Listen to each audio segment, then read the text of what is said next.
ई tag लावून पशु बाजारातून कत्तलीसाठी गोवंश तस्करी. गोसेवक अजित पाल मुंगा यांची माहिती.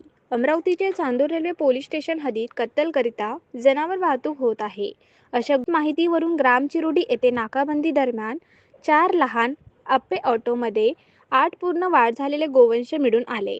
सदर जनावर मालक यांनी आपण शेतकरी असल्याची बतावणी केली. जनावर यांना ई टॅग असल्याचे आणि खरेदी विक्री संबंधित सर्व पावत्या असल्याचे सांगण्यात आले. सदर पावत्या चेक केल्यावर पावत्या कृषी उत्पन्न बाजार समितीमधील असल्याचे दिसून आल्या. सरकार ने पशु विभाग जो चलाया है वो पशुओं की खरीदी बिक्री एक सही हाथों में जाए, किसान अपने घर का गोवंश एक सही आदमी के हाथ में दे ताकि आगे उसका वहाँ से एक अच्छा लाइफस्टाइल चले। इस वजह से ये कृषि उत्पन्न बाजार बोलो या फिर जो पशु बाजार बोलो ये स्टार्ट किए गए थे। पर पशु बाजार के अंतर्गत इतनी इलीगल एक्टिविटीज़ हो रही है जिसके कारण आज हज़ारों गोवंश अमरावती डिस्ट्रिक्ट में एक जगह से दूसरी जगह ट्रैवल करते हैं, एक बाज़ार से दूसरी बाज़ार ट्रैवल करते हैं। इन लोगों को जो बाज़ार में अच्छी कीमत मोल भाव मिलता है, कम में जो बेचता है ये उससे खरीदते हैं और वो सीधा स्लॉटरिंग के लिए जाते हैं। बेसिकली फिर बीच में ये सब चीज़ें गौ सेवा आयोग तक पहुंचाई गई। शेखर जी मुंदड़ा जो गौ सेवा आयोग के प्रेसिडेंट हैं, उन्होंने एक बहुत अच्छा इनिशिएटिव लिया सरकार के थ्रू की tagging, ear tagging has to be made compulsory. पर इन कसाईयों ने उसके ऊपर भी एक तोड़ निकाल लिया। अब वो तोड़ कैसे निकाला था?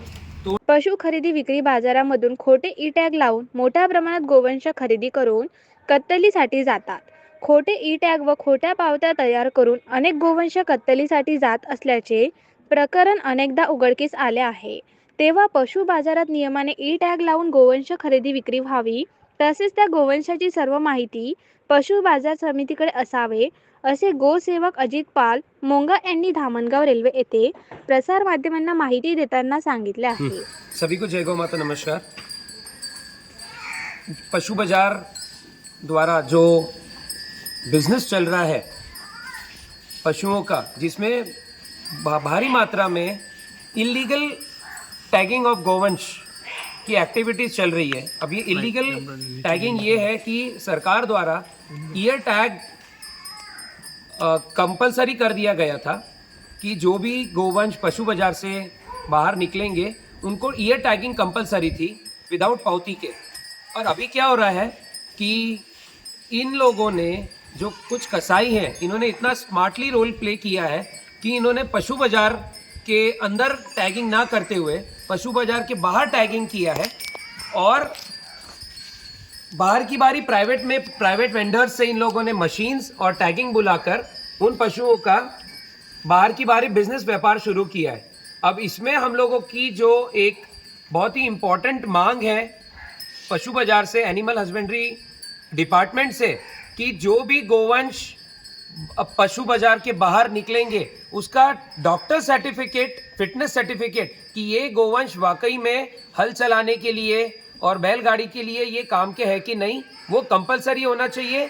गाय अगर पशु बाजार से बिक रही है तो वो बुजुर्ग अगर गाय है तो पहली बात तो बुजुर्ग गाय वहाँ से बिकने को ही अलाउ नहीं करना चाहिए, बिकॉज बुजुर्ग गाय सिर्फ और सिर्फ कटाई के लिए ही जाती है। बुजुर्ग गोवंश जितने भी होते हैं कटाई के लिए जाते हैं।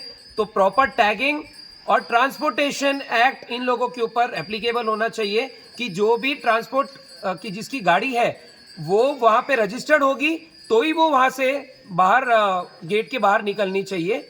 और जो इलीगल एक्टिविटीज़ पशु बाजार के द्वारा अमरावती डिस्ट्रिक्ट में हो रही है ये बहुत जल्दी बंद होना चाहिए, अदरवाइज हम लोग इनके ऊपर खुद एक बहुत बड़ा एक्शन ये लेंगे। इतना ही हमारा कहना है। Thank you so much.